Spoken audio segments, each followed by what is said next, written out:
A very good morning students, welcome to another class. हम पढ़ रहे हैं बायोलॉजिकल क्लासिफिकेशन और लास्ट क्लास तक हमने किंगडम मोनेरा और प्रोटिस्टा कंप्लीट कर लिया है। आइए आज हम थर्ड किंगडम की तरफ मूव करते हैं and that is you all know kingdom fungi. बहुत इंटरेस्टिंग है स्टूडेंट्स, हम सब कुछ समझ कर पढ़ेंगे और फिर बहुत इंटरेस्टिंग ट्रिक्स भी लिखेंगे सारे इंपॉर्टेंट एग्जाम्पल्स और सारे इंपॉर्टेंट फैक्ट्स को लर्न करने के लिए।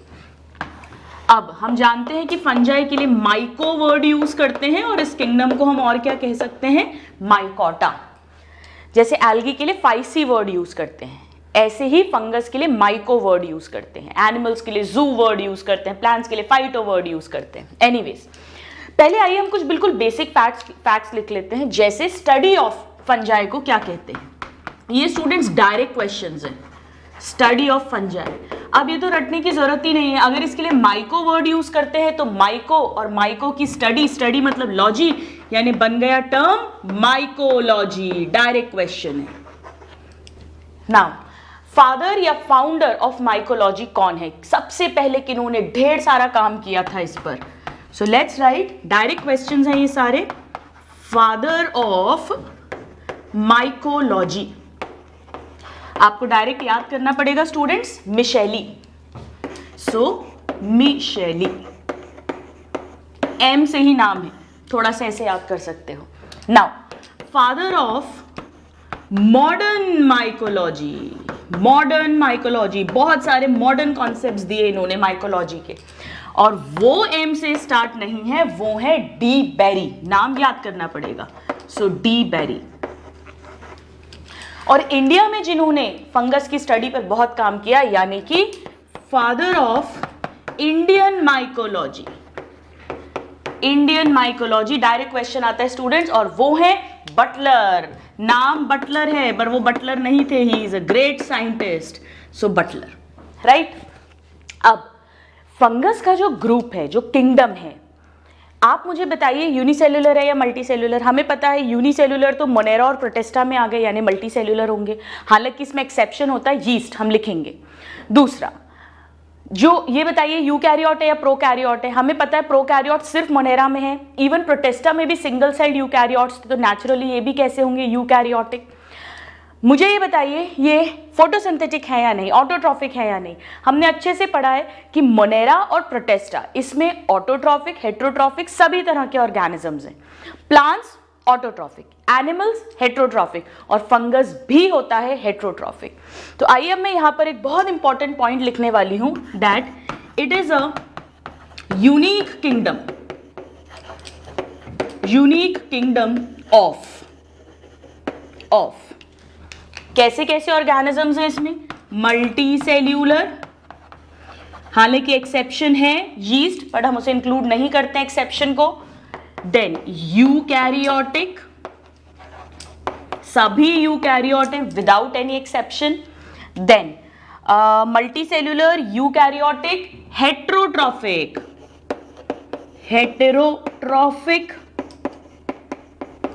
और अगर हेट्रोट्रॉफिक हैं तो नेचुरली ऑटोट्रॉफिक नहीं होंगे, फोटोसिंथेटिक नहीं होंगे, क्लोरोप्लास्ट नहीं होगा, क्लोरोफिल नहीं होगा, यानी नॉन फोटोसिंथेटिक। हर वर्ड पे क्वेश्चन आता है। और इनकी जो बॉडी है, अब ये मल्टी सेल्यूलर हो गए हैं। मल्टी सेल्यूलर मतलब कलेक्शन ऑफ सेल्स से टिश्यू बनता है, तो इनमें टिश्यू बनना शुरू तो हो जाता है, पर बड़ा लूज टाइप का टिश्यू है। वो टिश्यू ऑर्गेनाइज्ड होकर ऑर्गन्स नहीं बनाता। जैसे आप प्लांट की बॉडी देखोगे तो हमें अलग अलग ऑर्गन्स दिखते हैं, रूट दिखती है, स्टेम दिखती है, लीव्स दिखती हैं। फंगस में ऐसा नहीं होता है। फंगस में टिश्यू बना है, लेकिन बड़ा लूज टाइप का टिश्यू बना है। तो जो ऑर्गेनाइज्ड टिश्यू है, जहां ऑर्गन्स बनते हैं, उस तरह की बॉडी को हम थैलस कहते हैं, जैसा हमें प्लांट में मिलेगा। लेकिन यह थैलस जैसी बॉडी है, पर डिफरेंशिएटेड नहीं है इनटू ऑर्गन्स। इसे थैलस जैसी लाइक के लिए बायो में ऑइड वर्ड यूज करते हैं, जैसे अमीबा की तरह अमीबॉइड, थैलस की तरह थैलॉइड। सो फोटोसिंथेटिक थैलॉइड ऑर्गेनिजम्स। तो क्या क्या क्वेश्चंस बन गए इस पे अपने, मल्टी सेल्यूलर हैं एक्सेप्ट यीस्ट, यूकैरियोटिक हैं सभी, हेट्रोकैरियोटिक हैं सभी, एक भी मेंबर अपना ऑटोट्रॉफिज्म शो नहीं करेगा, नॉन फोटोसिंथेटिक हैं और थैलॉइड ऑर्गेनिजम्स हैं। नॉन फोटोसिंथेटिक का मतलब इनमें क्लोरोप्लास्ट क्लोरोफिल भी नहीं होगा, तो हम क्या लिख सकते हैं, ए क्लोरोफिलस। याद है आपको स्लाइम मोल्ड्स में भी हमने यही लिखा था, ए क्लोरोफिलस। नाउ ये जो किंगडम है ये ग्रेट डाइवर्सिटी शो करता है with respect to morphology and with respect to its habitat. NCERT की लाइन है, आइए हम इसे लिख। So it shows great diversity in morphology. Morphology मतलब स्टूडेंट्स उसकी बाहरी दिखना जो है, बाहरी बनावट, एक्सटर्नल अपीयरेंस एंड हैबिटेट। अब समझिएगा, सिंगल सेल्ड यीस्ट भी इसमें आता है और जो मशरूम्स हम खाते हैं वो भी इसमें आते हैं। पॉइजनस मशरूम्स हम पढ़ेंगे, या वो जो नॉन एडिबल है जिन्हें नहीं खाना चाहिए, एडिबल मशरूम्स, वो भी इसमें आते हैं। वाइन इंडस्ट्री, बियर इंडस्ट्री में सालों से हम जानते हैं यीस्ट का यूज होता है। मैंने आपको बताया था एंटीबायोटिक, बैक्टीरिया के खिलाफ सबसे बढ़िया हमारा हथियार वो मेडिसिन, उसका केमिकल भी मेजॉरिटी फंगस से आते हैं। जैसे पहली एंटीबायोटिक ही पेनिसिलिन थी जो पेनिसिलियम नोटाटम नाम के फंगस से मिली थी। तो देखिए कितना वाइड इसका यूज है। आइए अब हम पढ़ते हैं इसके हैबिटेट के बारे में। So let's first talk about its habitat, क्योंकि हमने अभी अभी लिखा है कि हैबिटेट के मामले में ये बहुत डाइवर्सिटी शो करते हैं। मतलब अभी तक हमने सभी पढ़े हैं, चाहे प्रोटिस्टा हो, मोनेरा हो, फंगस हो, सभी कॉस्मोपॉलिटन है, यानी सभी एयर में भी मिलेंगे, लैंड पे भी मिलेंगे, वाटर में भी मिलेंगे, प्लांट पे, एनिमल पे, यानी एज पैरासाइट्स भी मिलेंगे। बस वही मैं लिखने वाली हूं। सो कॉस्मोपॉलिटन मतलब एनसीईआरटी की लाइन है, seen in water, air, soil, plants, animals, everywhere etcetera. हर जगह बैक्टीरिया, प्रोटिस्टा, फंजाई हमें मिल जाते हैं। लेकिन मेन मोड क्या है, ज्यादा कहाँ मिलेंगे? ज्यादा ये हमें मिलते हैं, जैसे प्रोकैरियोट्स हमें ज्यादातर पानी में मिलते हैं, ये हमें ज्यादातर लैंड पे मिलते हैं। सो हैबिटेट जो है वो एक्वाटिक भी हो सकता है, किसी भी तरह का पानी हो सकता है, फ्रेश वाटर, मेरीन वाटर, और वो लैंड यानी टेरेस्ट्रियल भी हो सकता है। पर मोर कॉमन कौन सा ये क्वेश्चन आता है students, this is more common. और इसमें भी ऐसी जगह ये मिलते हैं जहां पे थोड़ी गर्मी होती है, थोड़ा वार्म होता है, और ह्यूमिड यानी थोड़ा मॉइस्चर होता है, नमी वाला थोड़ा गर्म सा मौसम होता है। तभी तो खाना फ्रिज में रख देते हैं, क्योंकि अगर खाना फ्रिज में रख देंगे तो फ्रिज में लो टेम्परेचर है और फंगस प्रेफर करते हैं थोड़ी वार्म एनवायरनमेंट में ग्रो करना। तो ये क्वेश्चन पूछा जाता है, एनसीईआरटी में क्वेश्चन है ये कि why do we keep food in refrigerator, ताकि वहां पर फंगस ग्रो नहीं कर सके, क्योंकि फंगस जो होती है वो इतने लो टेम्परेचर पर they don't prefer to survive. तो मैं यहाँ यही लिख रही हूँ, और ये बहुत बहुत इंपॉर्टेंट पॉइंट है दैट दे, या तो आप ऐसा लिखो कि they prefer to grow in warm and humid, या आप ऐसा लिखो they are more commonly seen in warm and humid climate. एक ही बात है, जहां ग्रो करना प्रेफर करेंगी वहीं तो ज्यादा दिखेंगी। So they prefer to grow in warm and humid. Question पूछा जाता है, वार्म मतलब हल्की सी गर्मी, और ह्यूमिड मतलब थोड़ी सी नमी, moisture. Warm and humid, very very important. अब ये जो फंजाई होते हैं स्टूडेंट्स, ये बहुत सारी जगह मिल रहे हैं, तो उसके अकॉर्डिंग ना इनका अलग अलग नामकरण कर देते हैं। जैसे, और क्वेश्चन आते हैं, जैसे फॉर एग्जाम्पल सपोज करिए कि वो फंगस कहाँ से, वो काउ डंग पे मिल रही है, गोबर में डंग, फंजाई प्रेजेंट ऑन, कहाँ मिल रही है, एंड यहां हम लिख देते हैं नोन एज। तो डंग पे मिल सकती है, और कहां मिल सकती है, वुड, लकड़ी पे। लकड़ी मतलब वो जली हुई लकड़ी भी हो सकती है। पहले तो अगर लकड़ी पर मिलेगी, ऑन वुड, लकड़ी के ऊपर। अब वो लकड़ी कैसी हो सकती है स्टूडेंट्स, वो जली हुई लकड़ी हो सकती है। तो अब मैं इसको पूरा नेक्स्ट लिख देती हूं, ऑन बर्न्ट वुड, जली हुई लकड़ी, बर्न्ट वुड।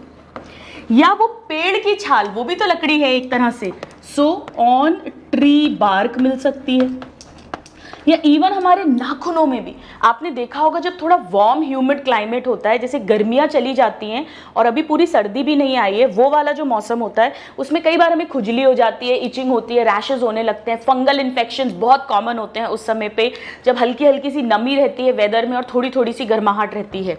सो पे मिल सकते हैं ये। इसके अलावा हमारे नेल्स में भी मिल सकते हैं, नाखूनों में भी मिल सकते हैं। तो वहां इनको अलग अलग नाम दे दिया। अब नाम याद रखना बड़ा आसान है। के लिए फीकल मैटर के लिए कॉप्रो वर्ड यूज करते हैं, तभी तो हम रैबिट को जो अपना फीसेस खुद खाते हैं उन्हें कॉप्रोफैगस कहते हैं। तो यहां पर उन्हें क्या कहते हैं, इन फंजाई को कॉप्रो। कॉप्रो मीन्स डंग, फीकल मैटर, और नाम हो गया कॉप्रोफिलस। फाइलो का मतलब होता है loving, they are dung loving, so coprophilous direct question आता है। नाउ वुड, लकड़ी किसकी बनी होती है, हम मॉर्फोलॉजी एनाटॉमी में पढ़ेंगे, लकड़ी बनी है जाइलम की, तो वुड के लिए जाइलो वर्ड यूज करते हैं, और लकड़ी के ऊपर यानी ये हो गए एपीजाइलस। अब आप एपीजाइलस बोलो, एपीजाइलिक बोलो, वो एक ही बात है। सो एपीजाइलस। नाउ बर्न्ट वुड पर अगर है तो इसे कहते हैं जाइलोफिलस। जाइलोफिलस वही वुड लविंग, ठीक है।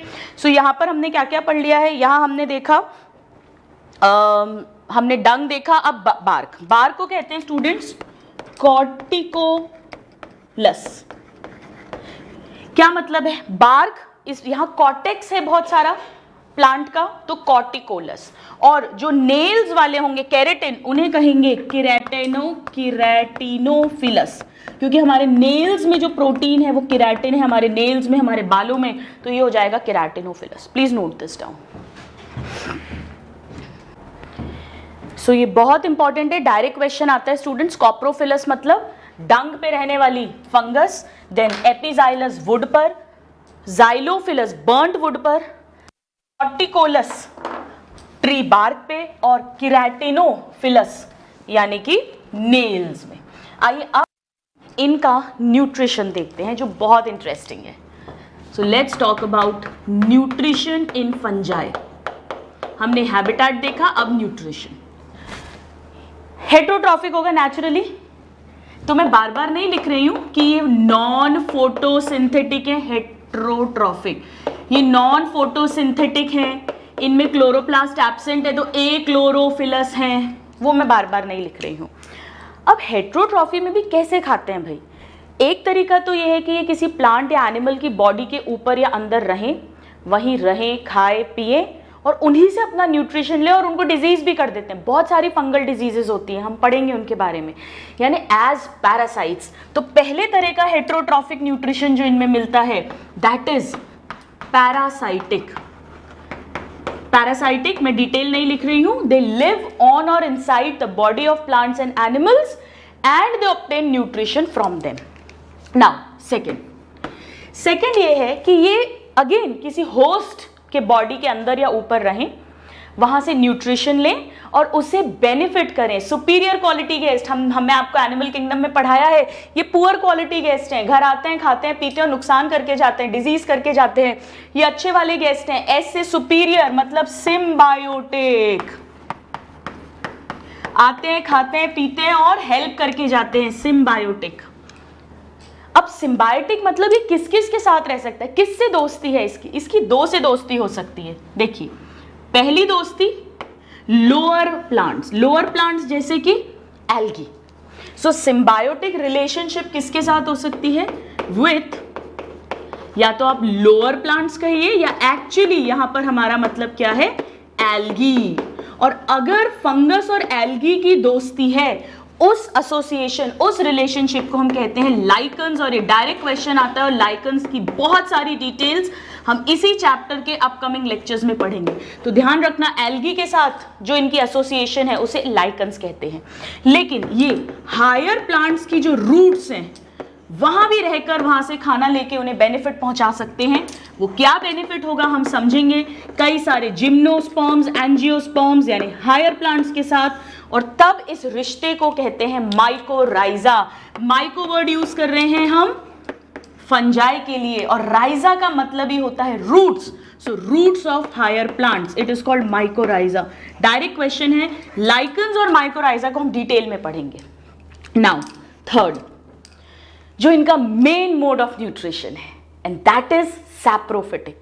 दे feed on dead decaying matter, बिल्कुल स्लाइम मोल्ड्स की तरह। स्लाइम मोल्ड्स को पहले फंजाई में ही रखा जाता था, उसी की एक क्लास माना जाता था, बट क्योंकि वो यूनिसेल्युलर यूकैरियोट है, फिर उसे प्रोटेस्टा में इंक्लूड किया गया।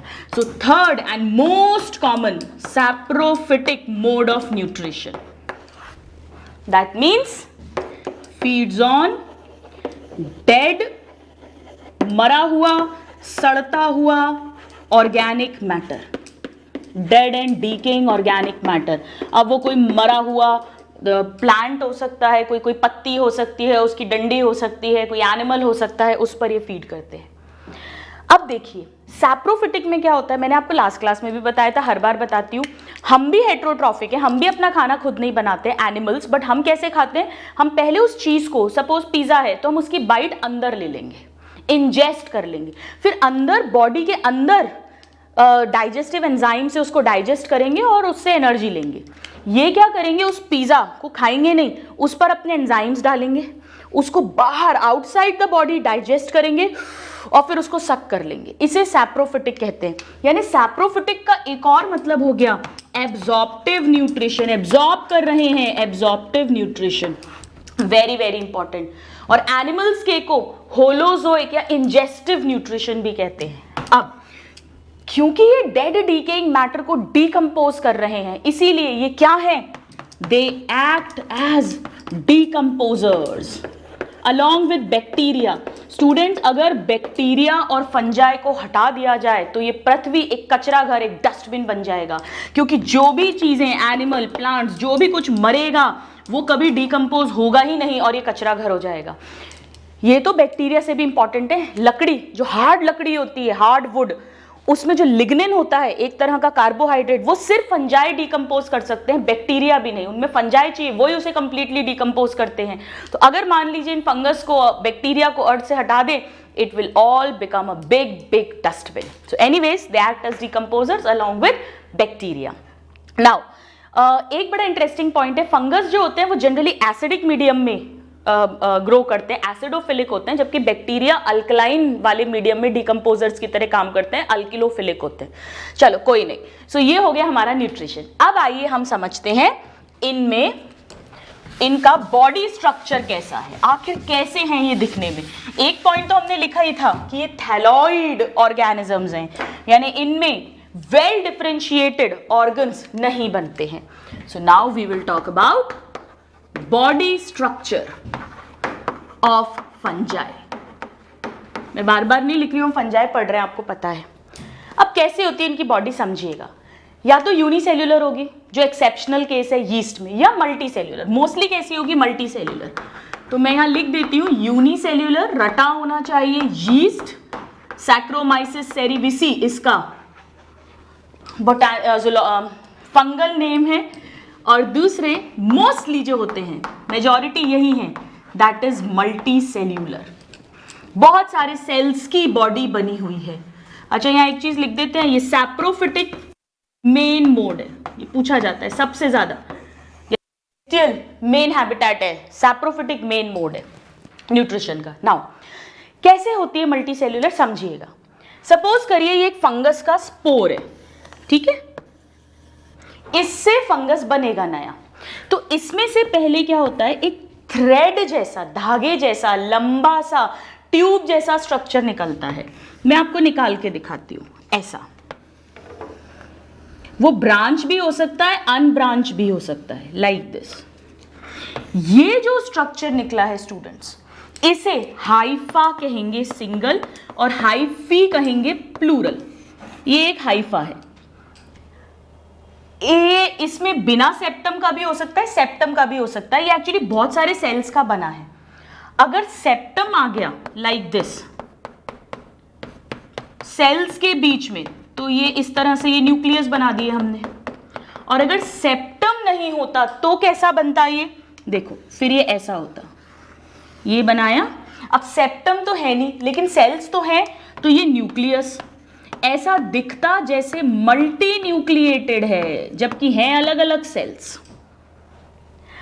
ये जो हाइफा है, ये कई सारे हाइफा फिर आपस में एक जाल जैसा बनाते हैं। सो ये क्या करेंगे, एक नेटवर्क बनाएंगे, आपस में जाल बनाकर, आपस में वूल की तरह, जैसे स्वेटर बनाते हैं, ये ऊन का धागा है और उससे स्वेटर बन जाएगा। सो इंटरवोवन नेटवर्क ऑफ हाइफी, क्योंकि बहुत सारे हाइफा हैं, सो हाइफी, और उससे बनती है इसकी बॉडी, जिसे हम कहते हैं माइसीलियम। इसमें सेप्टेट हाइफा भी हो सकते हैं, नॉन सेप्टेट हाइफे भी हो सकते हैं। कैसी भी टाइप का माइसीलियम बन सकता है। कैसे बनेगा, जैसे सपोज करिए ये एक हाइफा है, ये एक और हाइफा है, ये एक और हाइफा है, राइट। इस तरह से ये पूरा कई सारे हाइफा ने मिलकर इस तरह से एक पूरा जाल जैसा बना लेता है। इस तरह का दिखता है एक फंगस। ये सेप्टेट भी हो सकते हैं सारे, या सारे नॉन सेप्टेट हाइफा से भी बन सकते हैं। इसे बोलते हैं माइसीलियम, या इसे ही इसका थैलस कहते हैं, जो एक्चुअली थैलस नहीं है, thalloid. It is like loose tissue की तरह है ये, राइट। तो यानी कि इनकी जो बॉडी है उसे हम अब क्या कहेंगे, थैलस और body of fungi is made of mycelium. और माइसीलियम किसका बनेगा students, which is network of, interwoven network of many। कैसे स्ट्रक्चर्स हैं आइए लिखें, इलोंगेटेड लंबे लंबे धागे जैसे, थ्रेड लाइक, ट्यूब की तरह, tubular structures known as hyphae. तो हाइफी सिंगुलर मोनोमेरिक यूनिट हो गई, उनसे मिलकर माइसीलियम बना है। और ये जो बॉडी है ये वेल डिफरेंशिएटेड बॉडी नहीं है, इसीलिए माइसीलियम को लूज टिश्यू भी बोलते हैं। So it is loose tissue या थैलस की तरह, यानी थैलॉइड। Very very important. जब हमने वो डिफरेंस की टेबल बनाई थी, इस चैप्टर की फर्स्ट टेबल, जहां हमने पांचों किंगडम और उनके डिफरेंसेस लिखे, एनसीईआरटी में भी लिखा है, वहां क्लियरली लिखा हुआ है कि मोनेरा प्रोटेस्टा यूनिसेल्युलर है, फंगस मल्टी सेल्युलर है लेकिन लूज टिश्यू है, और प्लांट्स में फिर वेल डेवलप्ड टिश्यू है, इसीलिए ऑर्गन्स बनते हैं, और एनिमल्स में तो ऑर्गन सिस्टम्स बन जाते हैं। That is not differentiated into roots, stems, leaves, etc.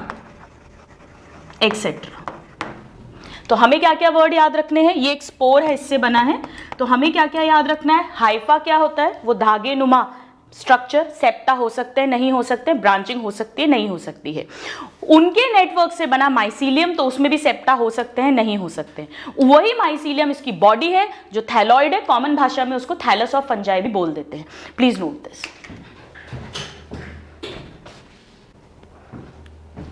तो आइए स्टूडेंट्स, इसी बेस पर हम समझते हैं टाइप्स ऑफ माइसीलियम क्या क्या हो सकते हैं। आप टाइप्स ऑफ माइसीलियम कहिए या टाइप्स ऑफ हाइफी कहिए, एक्चुअली मोर और लेस सेम ही बात है। चल, so let's see types of mycelium. ये इंपॉर्टेंट है स्टूडेंट्स, क्योंकि ये एक बेसिस बनेगा इनके क्लासिफिकेशन का। टाइप्स ऑफ माइसीलियम दो तरह का हो सकता है, सेप्टेट या एसेप्टेट।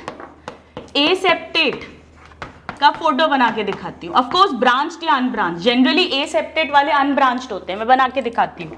जैसे ये एक हाइफी है, और अब ये सब सेल्स हैं आपस में जुड़ गए हैं, लेकिन इनके बीच में सेप्टा नहीं बने हैं। नाम से ही समझ में आ रहा है, सेप्टा या क्रॉस वॉल्स, इनके बीच में जो दीवारें हैं क्रॉस वॉल्स एब्सेंट। लेकिन न्यूक्लियस तो है, अपना अपना सेल है, तो ऐसा, तो कैसा दिख रहा है? जैसे कि ये हाइफी, एक में बहुत सारे न्यूक्लियस हैं। दिख कैसा रहा है? ये मल्टी न्यूक्लिएटेड है नहीं, एक्चुअली सब अलग अलग सेल्स हैं, इसीलिए इसे सिनोसिटिक भी बोलते हैं। ध्यान रखना स्टूडेंट्स, एनिमल्स में अगर मल्टी न्यूक्लिएटेड कंडीशन आती है तो हम उसे सिनसाइशियम बोलते हैं। हमारे मसल सेल में भी ऐसा होता है, मैं बताऊंगी आपको स्केलेटल मसल सेल्स में। और जब प्लांट्स में ऐसा हो, फंगस में, प्लांट्स में, तो उसे सिनोसिटिक बोलते हैं। सो सेप्टेट या सिनोसिटिक माइसीलियम का एक ही मतलब है, रटने की जरूरत नहीं है। Right now second category septate. Septate का मतलब ही है सेप्टा प्रेजेंट, सेप्टम या क्रॉस वॉल प्रेजेंट। अब ये कैसा दिखेगा? देखो, ये सपोज ऐसा है, ठीक है, ब्रांचिंग भी हो सकती है, ब्रांचिंग करके दिखा देती हूं आपको। ब्रांचिंग मतलब ये ऐसा हो गया सपोज, लेकिन इसमें सेप्टा है बकायदा, तो एक एक सेल में एक एक न्यूक्लियस है, तो इसे यूनी न्यूक्लिएटेड ही कहेंगे, मल्टी न्यूक्लिएटेड नहीं कहेंगे, लाइक दिस। ठीक है, अब यहां पर कौन सी कंडीशन है? यूनी न्यूक्लिएटेड, एक सेल में एक न्यूक्लियस है। और हम पढ़ेंगे कि फंगस की अडल्ट बॉडी जो हैप्लॉइड होती है, सो यहां पर एन कंडीशन है, हर सेल हैप्लॉइड है। मैं एक और कंडीशन बताती हूं आपको, एक ये है, ये भी सेप्टेट है, ये भी ब्रांच्ड है,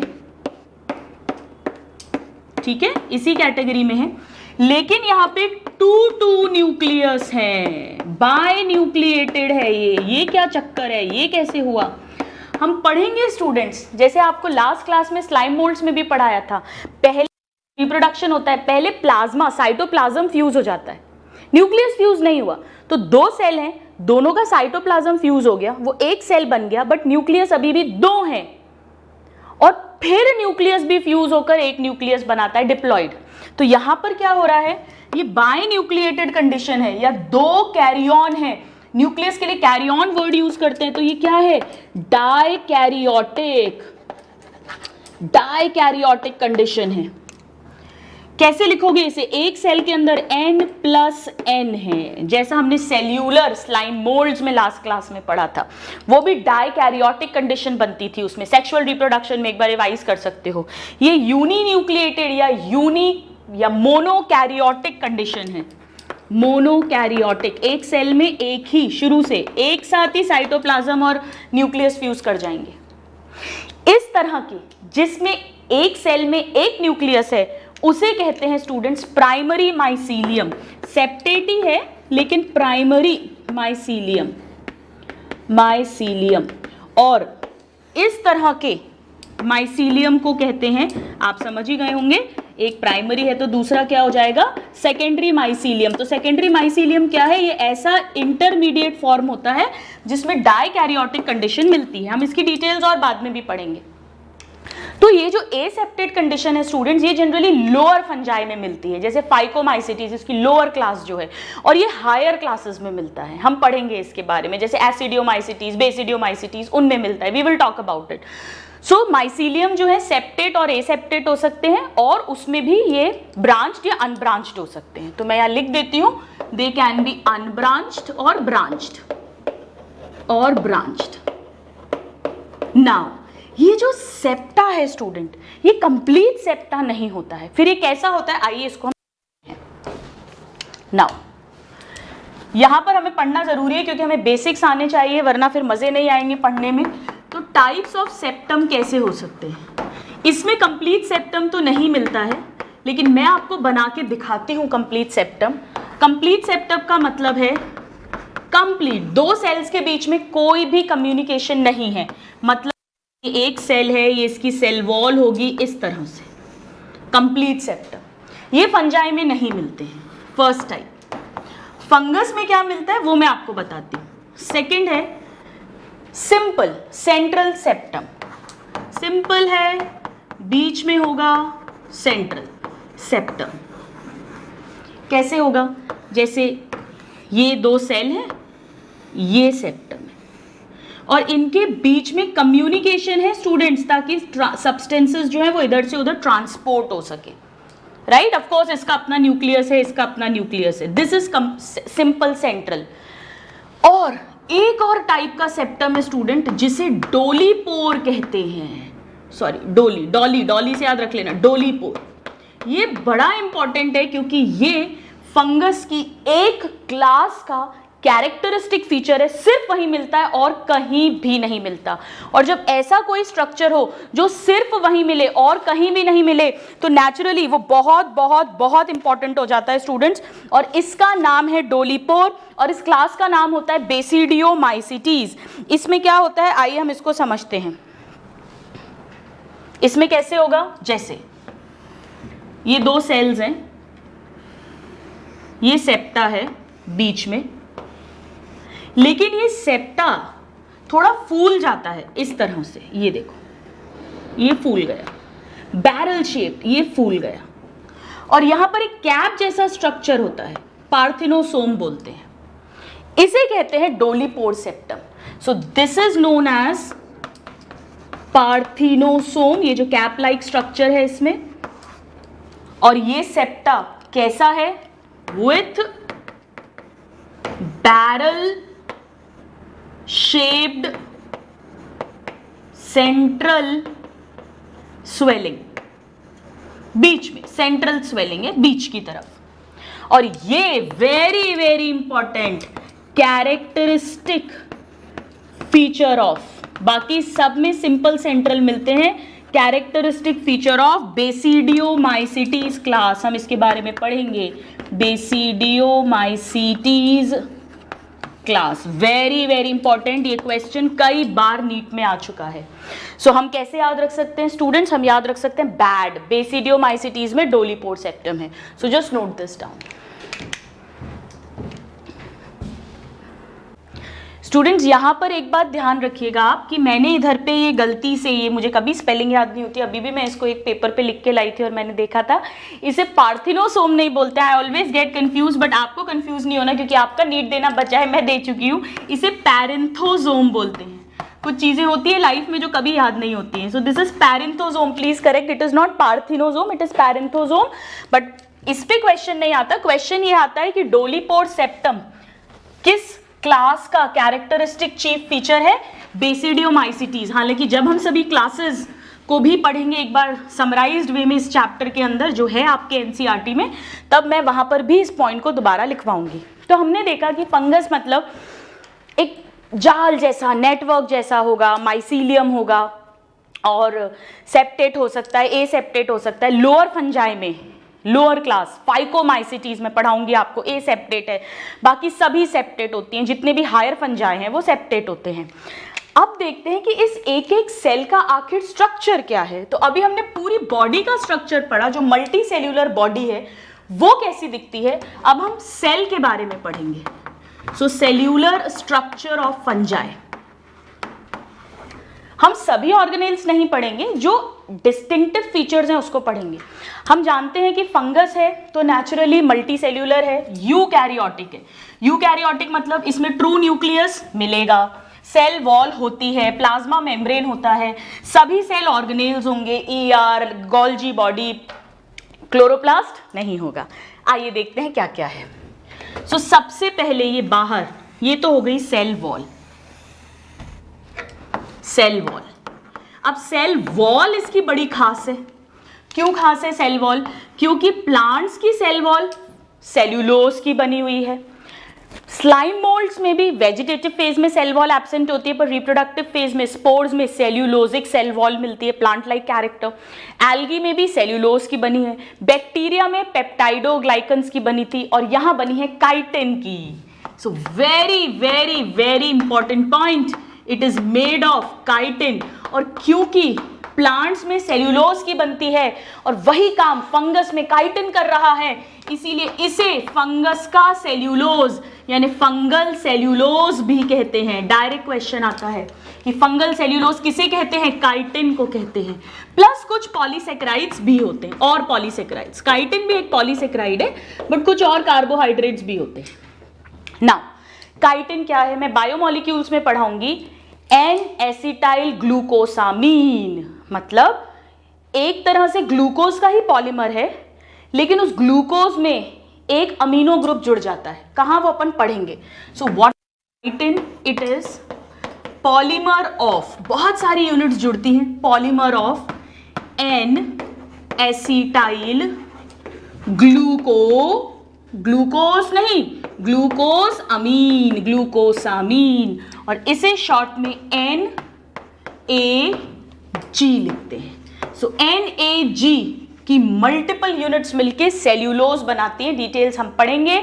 इसमें बीटा 1,4 ग्लाइकोसिडिक बॉन्ड्स बनते हैं, लीनियर स्ट्रक्चर होता है, we will talk about it.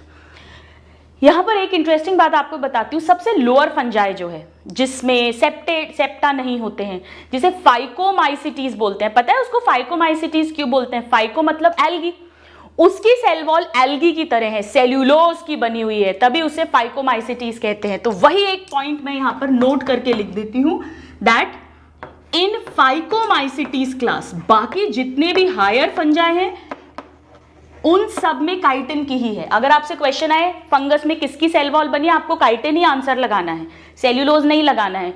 अलग से अगर फाइकोमाइसिटीज की पूछेंगे तो आंसर सेल्यूलोज होता है। यहां पे cell wall is cellulosic, phyco means like algae, right. तो ये थोड़ा सा एक्सेप्शन है, एक डिफरेंट पॉइंट है। नाउ बहुत बहुत इंपॉर्टेंट है, फंगस की सेल वॉल काइटिन की बनी है। नाउ इसके नीचे आएगी प्लाज्मा मेम्ब्रेन, ये रही प्लाज्मा मेम्ब्रेन, नॉर्मल वही लाइपोप्रोटीन की बनी हुई, और हम जानते हैं इसमें जो है बाई लेयर होगी, फॉस्फोलिपिड्स की प्रोटीन्स होंगे, तो मैं कुछ लिख नहीं रही हूँ, सेम जैसी होती है प्रोकैरियोट यूकैरियोट सब में। बैक्टीरिया में हमने क्या पढ़ा था कि उसमें इसके अंदर इनवैजिनेशन था, जिसे मीसोसोम कहा था, याद आ रहा है, डीएनए रेप्लिकेशन रेस्पिरेशन में काम कर रहा था वो। यहां पर एक बाहर की तरफ इस तरह से एक इवैजिनेशन है, ध्यान से देखो, बाहर मतलब सेल के बाहर नहीं, प्लाज्मा मेम्ब्रेन और सेल वॉल के बीच में ये स्ट्रक्चर है, इसे लोमासोम कहते हैं, लैमिलोसोम नहीं। लैमिलोसोम अलग पढ़े थे ब्लू ग्रीन एल्गी में, मैं लोमासोम कह रही हूं। ये भी कैरेक्टरिस्टिक फीचर होता है फंगस का। कहां है ये ऑर्गेनेल प्रेजेंट? प्रेजेंट बिटवीन, बताइए क्या लिखूं, between plasma membrane and cell wall, और बेसिकली ये सरफेस एरिया बढ़ा देते हैं for transport of molecules. Now let me write, increase surface area for, क्योंकि प्लाज्मा मेम्ब्रेन के थ्रू ट्रांसपोर्ट होना है ना सब्सटेंसेस का, मटेरियल्स का, तो ये इस तरह से प्लाज्मा मेम्ब्रेन का सरफेस एरिया बढ़ जाएगा ताकि ज्यादा से ज्यादा सब्सटेंसेस ट्रांसपोर्ट हो सके। नाउ फिर यहाँ पे साइटोप्लाज्म होगा, ऑफ कोर्स, यहाँ पे न्यूक्लियस होगा, न्यूक्लियस के अंदर हम जानते हैं डीएनए, आरएनए, हिस्टोन प्रोटीन्स यानी क्रोमैटिन, थ्रेड, सब कुछ सेम है, ईआर वगैरह सब कुछ सेम है, तो मैं बना नहीं रही हूँ। हाँ, क्लोरोप्लास्ट एब्सेंट है, हम पहले ही लिख चुके हैं, ए क्लोरोफिलस है। अब यहाँ गोल्जी बॉडी थोड़ी स्पेशल होती है, कैसी होती है? इस तरह से। एनिमल सेल में हम गोल्जी बॉडी कैसे देखते हैं स्टूडेंट्स? बहुत सारी सिस्टर्नी की बनी है, यहाँ सिंगल सिस्टर्नी की बनी होती है, तो इनकी जो गोल्जी बॉडी है ये थोड़ी सी यूनिकनेस है इसमें, ये एक ही सिस्टर्नी की बनी हुई है, इसे कहते हैं यूनिसिस्टर्नल गोल्जी बॉडी। ये थोड़ा सा इंटरेस्टिंग पॉइंट है, अलग सा पॉइंट है। बाकी मैं इधर लिख देती हूँ बार बार फिर से, क्लोरोप्लास्ट और क्लोरोफिल ये सब कुछ एब्सेंट होगा क्योंकि इनको फोटोसिंथेसिस नहीं करना है, ऑटोट्रॉफिक नहीं है। अब एक और बड़ा इंटरेस्टिंग पॉइंट है स्टूडेंट्स कि जब ये डिवाइड करते हैं तो इनमें जब माइटोसिस होता है तो हम नॉर्मल सेल्स में क्या पढ़ते हैं, हम सेल डिवीजन में पढ़ेंगे कैसे होता है। जैसे सपोज अगर ये सेल है, ये न्यूक्लियस है, न्यूक्लियर मेम्ब्रेन है, फिर ये क्रोमैटिन है, तो क्रोमैटिन जो होता है वो क्रोमोसोम में कंडेंस हो जाता है, क्रोमोसोम के फॉर्म में इस तरह से, ठीक है, और वो एक मिडिल लाइन में आकर अरेंज हो जाते हैं। फिर क्या होता है, इनमें पहले ना न्यूक्लियर मेम्ब्रेन गायब होती है, न्यूक्लियोलस और न्यूक्लियर मेम्ब्रेन प्रोफेज में, थोड़ा बहुत अगर प्रीवियस क्लासेस याद हो, और फिर न्यूक्लियस के बाहर यहां पर स्पिंडल बनता है और उस स्पिंडल फाइबर से ये अटैच होते हैं और फिर वो इनको पुल करता है और इस तरह से ये अलग अलग जाते हैं। We will talk about it. तो बेसिकली नॉर्मल सेल में क्या होता है कि जो स्पिंडल फाइबर है वो न्यूक्लियस के बाहर बनता है, न्यूक्लियर मेम्ब्रेन गायब होती है और वो न्यूक्लियस के बाहर बन रहा है। जो सेंट्रोसोम्स है वो न्यूक्लियस के बाहर हैं, यानी एक्स्ट्रा न्यूक्लियर माइटोसिस या एक्स्ट्रा न्यूक्लियर स्पिंडल फाइबर्स बनते हैं नॉर्मल सेल्स में, नॉर्मल माइटोसिस में, एनिमल्स में, प्लांट्स में, इसी तरह से होता है। लेकिन यहां क्या होता है समझना, यहां पे क्या होगा, देखो सपोज ये फंगल सेल है, प्लाज्मा मेम्ब्रेन है, न्यूक्लियर मेम्ब्रेन है, इसके अंदर मान लो ये क्रोमोसोम बना, ठीक है, क्रोमैटिन जो है, इसमें स्पिंडल फाइबर अंदर ही बनता है, इंट्रा न्यूक्लियर स्पिंडल फाइबर या इंट्रा न्यूक्लियर माइटोसिस। न्यूक्लियस की डिवीजन को यानी क्रोमोसोम्स की डिवीजन को हम क्या कहते हैं, कैरियोकाइनेसिस। लेकिन वो तब कहते हैं जब एक्स्ट्रा न्यूक्लियर वाला माइटोसिस हो। अब यहां पर न्यूक्लियस का डिवीजन तो हो रहा है, यानी कैरियो वर्ड तो लगेगा, लेकिन हम इसे कैरियोकाइनेसिस नाम नहीं दे सकते क्योंकि ये इंट्रा न्यूक्लियर हो रहा है, तो इसको कुछ और नाम देना पड़ेगा। बिल्कुल दिया गया है, इसे कहते हैं कैरियोकोरिसिस। क्या कहते हैं स्टूडेंट्स, इसे कहते हैं कैरियोकोरिसिस। Very very important. तो हम यहां पर क्या लिखेंगे, दैट मैं यहां लिख देती हूं, mitosis in somatic cells, in somatic cells is karyokoresis, karyokinesis नहीं, karyokoresis। Very very important direct question है ये। कैरियोकोरिसिस किस में मिलता है, फंजाई में मिलता है, और इसका क्या मतलब है, न्यूक्लियस के अंदर ही यानी इंट्रा न्यूक्लियर माइटोसिस या इंट्रा न्यूक्लियर स्पिंडल फॉर्मेशन, एक ही बात है। Very very important point, right. So this is about the cellular structure. बाकी जो सारे ऑर्गेनेल्स हैं वो तो सब होंगे ही, तो उसकी हम डिटेल्स नहीं पढ़ रहे हैं, प्लीज नोट दिस।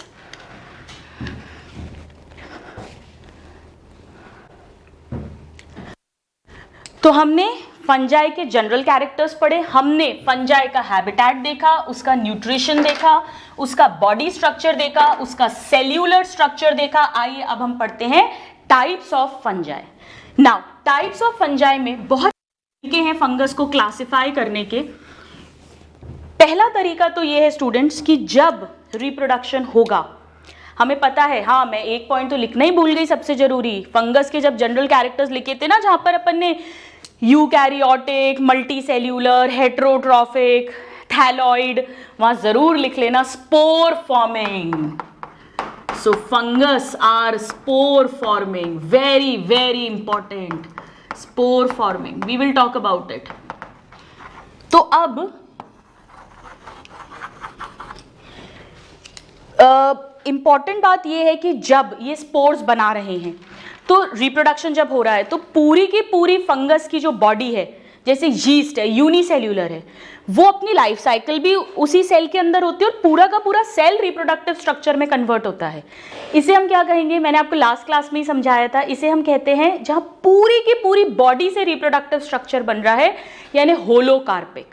और अगर some part of the body हम देखेंगे, मशरूम में, ब्रेड मोल्ड में, इनमें पूरी बॉडी रिप्रोडक्टिव स्ट्रक्चर स्पोरेंजियोफोर नहीं बनाती जिसके अंदर स्पोरेंजिया बन रहा है, स्पोरेंजिया नहीं बनाती जिसमें स्पोर्स बन रहे हैं, सॉरी, कुछ पार्ट बनाता है, इसे यूकार्पिक कहते हैं। तो इस बेसिस पे दो टाइप के फंजाई हो गए, एक होलोकार्पिक और एक यूकार्पिक।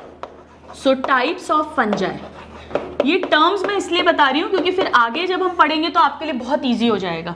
तो दो टाइप के हो गए, होलोकार्पिक मतलब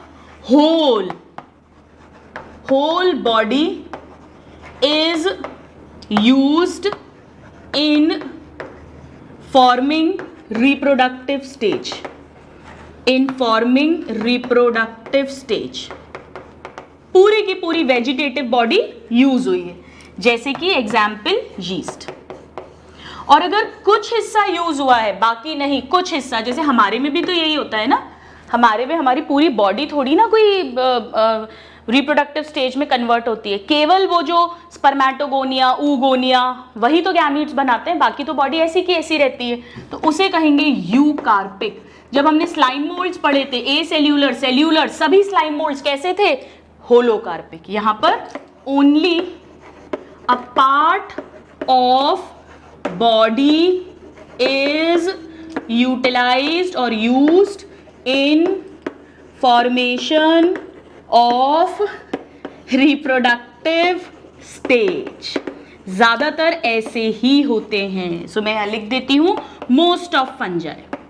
स्लाइम मोल्ड्स होलोकार्पिक थे, बट मोस्ट ऑफ फंजाई कैसे हैं? यूकार्पिक है। नाउ एक और क्राइटेरिया है कि जब इनमें सेक्सुअल रिप्रोडक्शन होगा और जब इनमें बनेंगे स्टूडेंट्स, तो वो गैमीट्स जो हैं, एक मेल गैमीट की तरह बिहेव करेगा, एक फीमेल गैमीट की तरह हम पढ़ेंगे। तो अगर वो दोनों गैमीट्स एक ही माइसीलियम, एक ही थैलस पे बन रहे हैं तो होमोथैलिक। नेचुरली एक ही थैलस पर हैं, जेनेटिक मटेरियल उनका सेम होगा, जेनेटिकली वो दोनों सिमिलर होंगे। और अगर मान लो एक माइसीलियम ब्रेड मोल्डी है, उसके एक माइसीलियम, एक कोई बॉडी है, उससे मेल गैमीट आ रहा है, दूसरे से फीमेल गैमीट आ रहा है, तो उसे क्या कहोगे? अलग अलग थैलस पे बन रहे हैं, यानी कि हम क्या कहेंगे उसे स्टूडेंट्स? हेटेरोथैलिक। सो दो तरह के फंजाई हो गए, होमोथैलिक, बहुत क्वेश्चंस आते हैं, हम इसके एग्जांपल्स भी अपकमिंग क्लासेस में लर्न करेंगे, या हेटेरोथैलिक। एक तरह से आप ऐसा समझो स्टूडेंट्स कि ये वाला तो यूनिसेक्सुअल है, मेल थैलस अलग है, फीमेल थैलस अलग है, जिससे मेल गैमीट आएंगे मेल थैलस, जिससे फीमेल गैमीट आएंगे फीमेल थैलस, जैसे हमारे में होता है मेल अलग फीमेल अलग। और ये होमोथैलिक मतलब एक तरह से बाइसेक्सुअल है ये, राइट? तो मैं यहां लिख देती हूं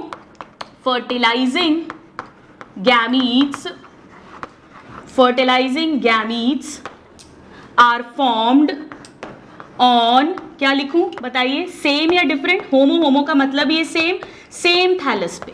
और अगर सेम थैलस पे गैमीट्स बन रहे हैं, इसका मतलब गैमीट्स कैसे हैं? Gametes are genetically similar.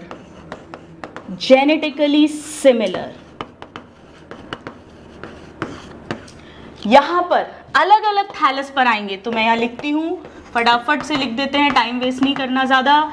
Fertilising gametes are formed on two different, hetero means different thallus, these are like unisexual एक तरह से। और नेचुरली ये गैमीट्स कैसे होंगे?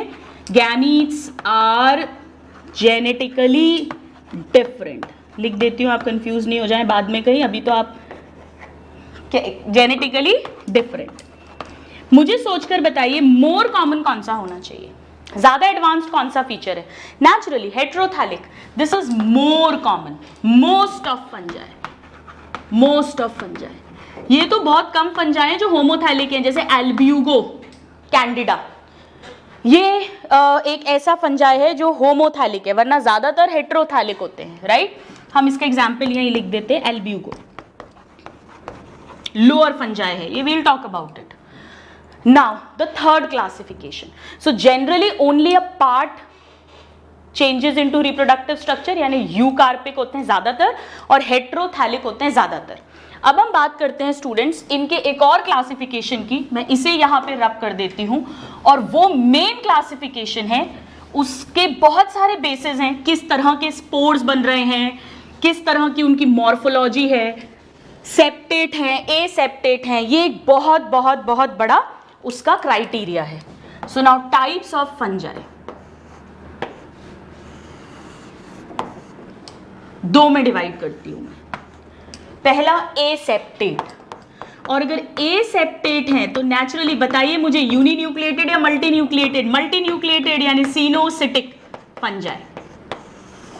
ए सेप्टेट है, मल्टी न्यूक्लिएटेड है, इन्हें लोअर फंजाई कहते हैं, लोअर फंजाई।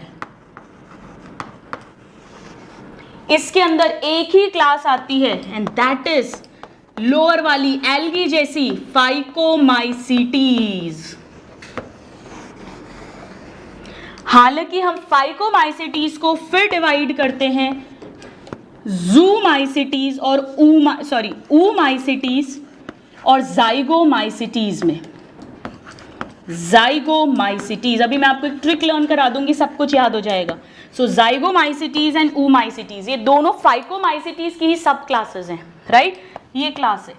नाउ दूसरी तरफ है सेप्टेट, और ये सभी ब्रांच्ड भी होते हैं students, septate and they all are branched, तो मैं यहीं लिख देती हूँ ब्रांच्ड।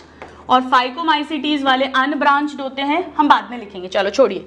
इन्हें हायर फंजाई कहते हैं। तो कोई आपसे पूछे हायर फंजाई का क्या मतलब है, सीधा सा मतलब है हायर फंजाई मतलब जिनका माइसीलियम जो है वो सेप्टेट है, और ये जिनका माइसीलियम एसेप्टेट है। नाउ पर माइसीलियम दोनों में बन रहा है, यीस्ट में माइसीलियम नहीं बनेगा, यीस्ट तो सिंगल सेल है, वो ध्यान रखना। चलो अब ये फिर इन्हें फर्दर डिवाइड करते हैं 3 क्लासेस में, 1 2 3। उनके नाम है स्टूडेंट्स, ये फाइकोमाइसिटीज इधर आ गया, एस्कोमाइसिटीज, देन बेसिडियोमाइसिटीज जिसमें डोलीपोर सेप्टम मैंने आपको बताया था, एंड देन ड्यूटेरोमाइसिटीज। हम सब के बारे में बहुत इंटरेस्टिंग वे में पढ़ेंगे, घबराना नहीं है, घबरा जाते हो तो वैसे ही इंटरेस्ट लूज हो जाता है। तो यानी कि 4 मेन क्लासेस क्या हो गई, फाइकोमाइसिटीज, एस्कोमाइसिटीज, बेसिडियोमाइसिटीज, ड्यूटेरोमाइसिटीज। अगर कोई पूछे 5 कौन सी है, तो oomaisities, जाइगोमाइसिटीज, एसिडियोमाइसिटीज, बेसोमाइसिटीज, बेसिडियोमाइसिटीज और ड्यूटेरोमाइसिटीज। अब इसके लिए एक ट्रिक याद कर लेते हैं, और ट्रिक बड़ी आसान है। ट्रिक ये है कि भाई वड़ा पाव वैसे तो बड़ा मस्त होता है, लेकिन आप रोज रोज खाओगे तो फिर हेल्थ के लिए अच्छा नहीं है। तो बस मैं यही ट्रिक लिख रही हूं, पाउज, पर मेरी आदत है मैं एस की जगह जेड लगाती हूं, तो pause are bad, pause are bad. ये देखिए फाइकोमाइसिटीज, राइट, इसमें ऊ और जाइगो, ये हो गया ऊ और जाइगो, फाइको के ही 2 सब डिविजन्स है। बेसिडियोमाइसिटीज, एसिडियोमाइसिटीज एंड ड्यूटेरोमाइसिटीज, ये बन गई हमारी ट्रिक, पाउज आर बैड। और इस तरह से आप सभी क्लासेस ऑफ फंजाई को याद कर सकते हैं। अब एक्चुअली स्टूडेंट्स इनको हम डिटेल में पढ़ेंगे, तब हम इनके बहुत बहुत सारे मेंबर्स भी पढ़ेंगे, अभी घबराइएगा मत, इजी होगा। लेकिन क्योंकि जब मैं अभी इसमें रिप्रोडक्शन पढ़ाऊंगी नेक्स्ट लेक्चर में, तो मैं कई जगह पे एग्जाम्पल्स लिखवाऊंगी, तो अगर आपको क्लासेस नहीं पता होंगी तो आपको मजा नहीं आएगा। तो मैंने क्या किया, एक सिंपल सी ट्रिक बनाई है, और उस ट्रिक से आप इन चारों फाइको, एस्को, बेसिडी और ड्यूटेरो के जो मोस्ट कॉमन एग्जाम्पल्स है वो हमें आने चाहिए। जैसे फाइको में हम पढ़ेंगे, इसमें म्यूकर, राइजोपस, जो ब्रेड मोल्ड है, डंग मोल्ड है, वो इसमें आते हैं, right. So important point, important वाले जो है वो हमको आने चाहिए। जैसे एस्कोमाइसिटीज में हम पढ़ेंगे, इसमें न्यूरोस्पोरा आता है, इसमें पेनिसिलियम आता है, तो बेसिक हमें पता होने चाहिए, वरना मजे नहीं आएंगे, वरना वो रटने जैसा हो जाएगा। तो आप इसको नोट डाउन करिए और फिर हम उस ट्रिक से इनके इंपॉर्टेंट एग्जाम्पल्स लर्न कर लेते हैं।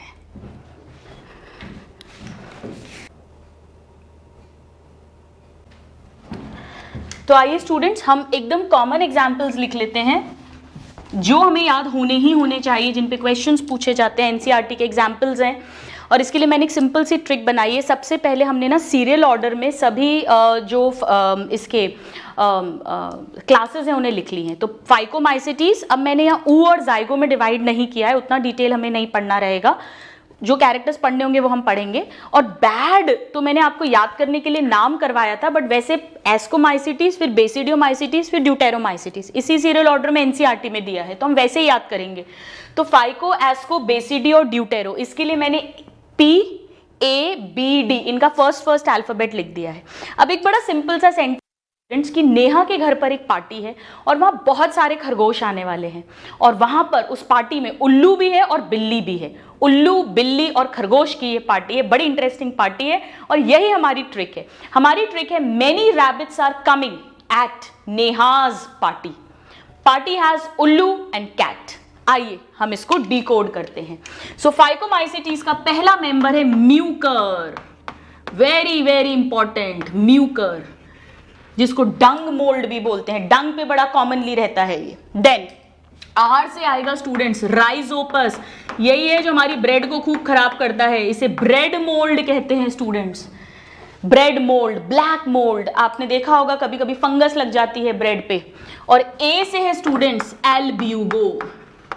तो 3 नाम हमें रटे होने चाहिए, अब हमें मुश्किल नहीं होगी। पहला सेंटेंस है मेनी रैबिट्स आर, यानी म्यूकर, राइजोपस एंड एल्ब्यूगो।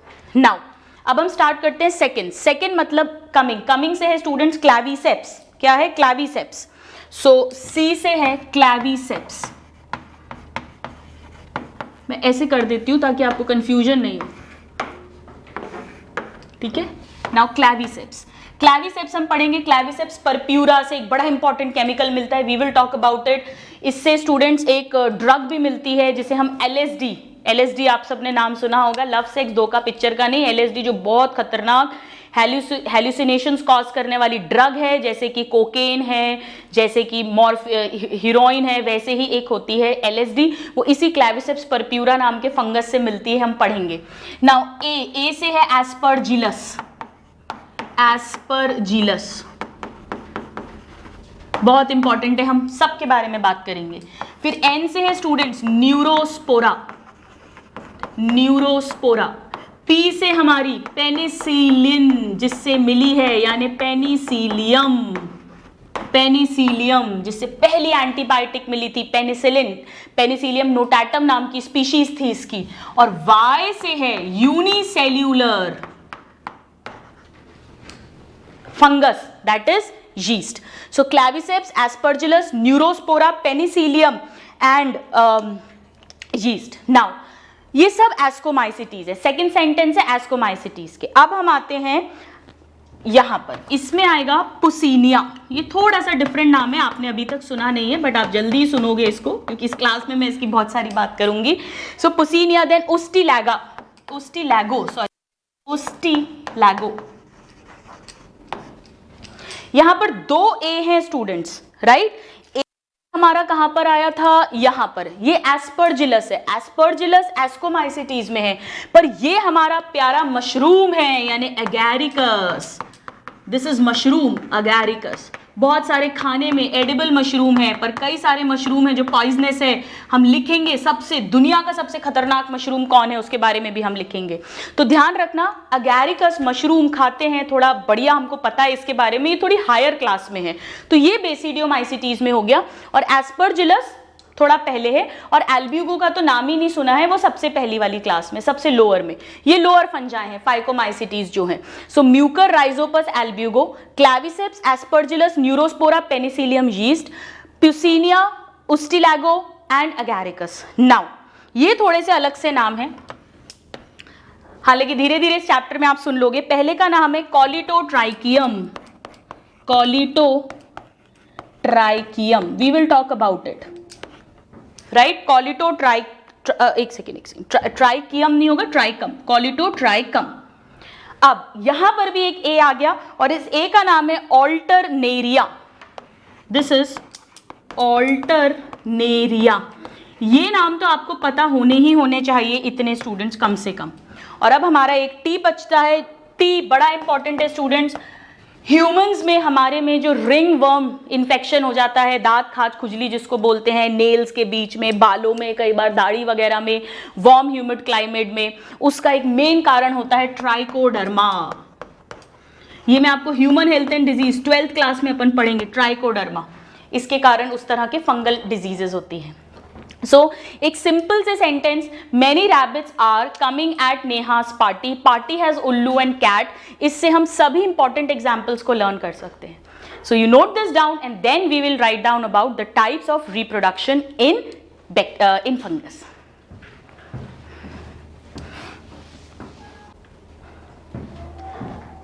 तो स्टूडेंट्स कुछ नाम शायद आपको भी याद नहीं हो रहे होंगे, कोई बात नहीं है, हम जैसे जैसे इन्हें पढ़ेंगे याद होगा, बट इसको मैंने आज ही लिखवा दिया है ताकि आपके दिमाग में एक आइडिया रहे, ताकि कहीं पर मैं क्लास लिखवाऊंगी एग्जाम्पल में, या कहीं पर मैं एग्जाम्पल लिखवाऊंगी तो आप उसको रिलेट कर पाएं।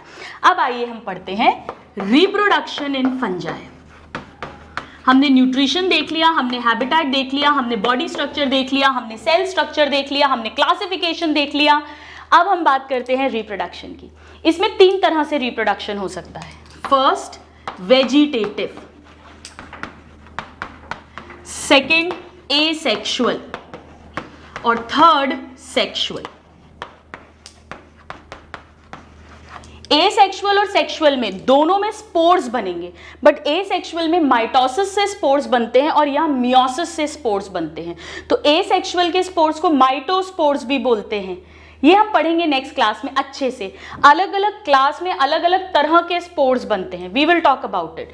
बट आज हम बात करते हैं वेजिटेटिव की। Vegetative can take place by 3 means. One is fragmentation, one is budding and another one is fission, यानी binary fission। इनमें से मोस्ट कॉमन फ्रैगमेंटेशन होता है। स्टूडेंट्स, बडिंग और फिजन जो है ये सिर्फ यीस्ट में मिलता है। इसे कहते हैं इन नॉन माइसीलियल फॉर्म। देखो समझो, मैं नॉन सेप्टेट नहीं कह रही हूं, यहां माइसीलियम ही नहीं बनेगा। भाई कैसे बनेगा? माइसीलियम तो हाइफी से बनता है और हाइफी कई सारे सेल से बनता है। यहां तो ये सिंगल सेल्ड होंगे, तो ना हाइफी बनेगा ना माइसीलियम बनेगा, सेप्टा बनने का तो सवाल ही नहीं उठता है। सो नॉन माइसीलियम फॉर्म जब हम कह रहे हैं, इसका मतलब हम क्या बात कर रहे हैं? यीस्ट की, यूनिसेल्यूलर फंजाई की, यूनिसेल्यूलर फंजाई।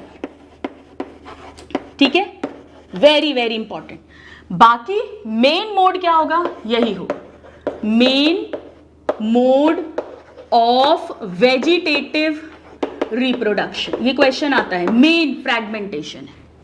अब बडिंग में क्या होता है, चलो एक एक करके समझ लेते हैं। पहले फ्रैगमेंटेशन में क्या होगा? भाई बड़ा सिंपल है, हम ऑलरेडी लास्ट क्लासेस में पढ़ चुके हैं। फ्रैगमेंट कटेगा, एक टुकड़ा टूटेगा, कैसे भी, एक्सीडेंटली कैसे भी, माइसीलियल फॉर्म में हो रहा है। जैसे फॉर एग्जांपल ये एक माइसीलियम है, ठीक है, सेप्टेट भी हो सकता है, एसेप्टेट भी हो सकता है, कैसे भी हो सकता है। ये है सपोज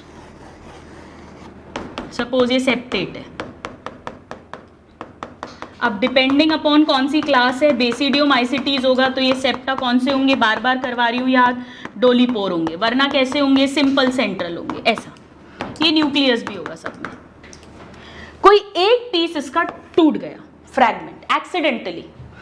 अब ये जो फ्रैगमेंट है, इसके अंदर कैपेसिटी है पूरा का पूरा न्यू माइसीलियम बनाने की।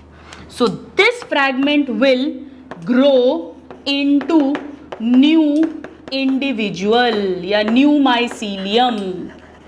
तो यहां पर क्या होता है स्टूडेंट्स, अगर हमें थ्योरी में लिखना है, अ पीस और a fragment is cut off from the parent body. मैं यहां लिखती हूं, अ पीस और फ्रैगमेंट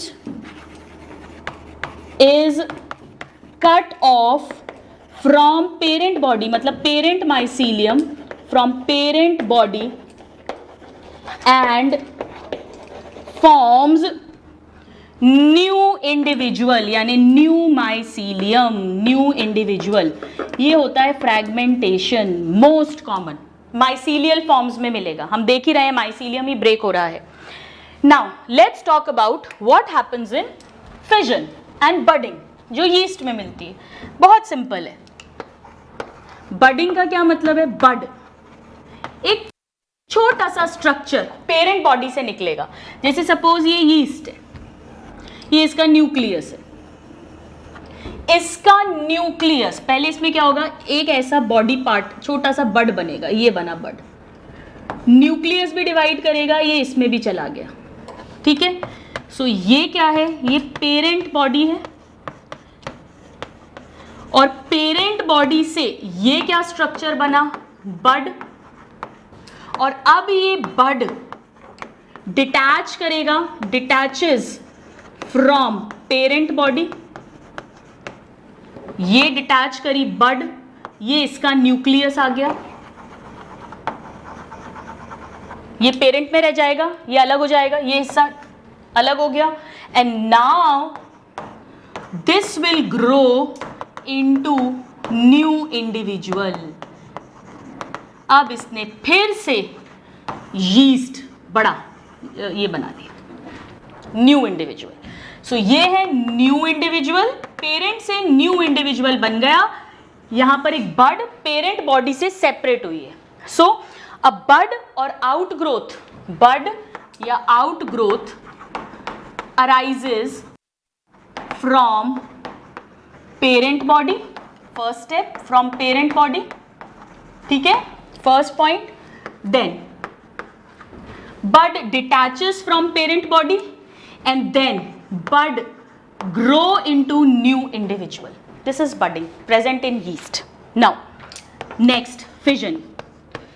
Fission का मतलब भी सिंपल है, बाइनरी फिजन. यहां पर पूरी की पूरी पेरेंट बॉडी जो है वो दो डॉटर सेल्स में डिवाइड हो जाएगी. तो बड़ा सिंपल सा है, वही सेम कहानी जैसे अगर ये यीस्ट है, पहले इसमें न्यूक्लियस का पहले ये इलोंगेट होगा, इस तरह से न्यूक्लियस भी इलोंगेट हो रहा है, फिर इसमें कैरियोकाइनेसिस होगा यानी न्यूक्लियस का डिवीजन होगा.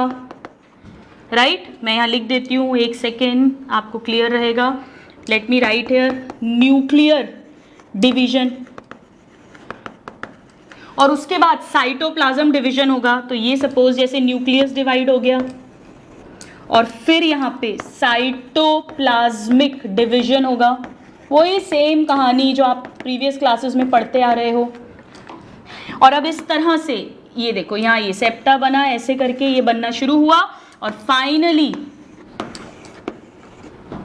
Formation of 2 daughter cells. और फिर ये डॉटर सेल्स ग्रो करके अडल्ट की तरह बिहेव करेंगे, 2 डॉटर सेल्स.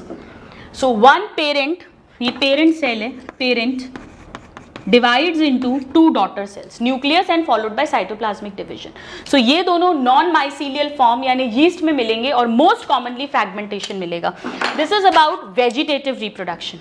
नेक्स्ट क्लास में हम पढ़ेंगे कि एसेक्सुअल और सेक्सुअल रिप्रोडक्शन कैसे होता है, कौन कौन से टाइप के स्पोर्स बनते हैं, दोनों में कैसे स्पोर्स बनते हैं, क्या वो होलोकार्पिक है या वो यूकार्पिक है, ये सब कुछ और बहुत मजे आने वाले हैं. यहाँ पर अगर मैं आपसे पूछूं कि बताइए, ये यहाँ पे जैसे फॉर एग्जाम्पल ये, इसमें तो पूरी पेरेंट बॉडी से डॉटर सेल्स बन गए हैं, ये होलोकार्पिक है. यहाँ पर ये यूकार्पिक है, बॉडी से एक पार्ट निकला है. ऐसे ही एसेक्सुअल रिप्रोडक्शन, सेक्सुअल रिप्रोडक्शन में भी हम डिस्कस करेंगे डिफरेंट टाइप ऑफ स्पोर, किस क्लास में कौन सा स्पोर मिलता है, सेक्सुअल रिप्रोडक्शन कैसे होता है, and many more things. So till the next class, a very happy learning and have a good day. Thank you.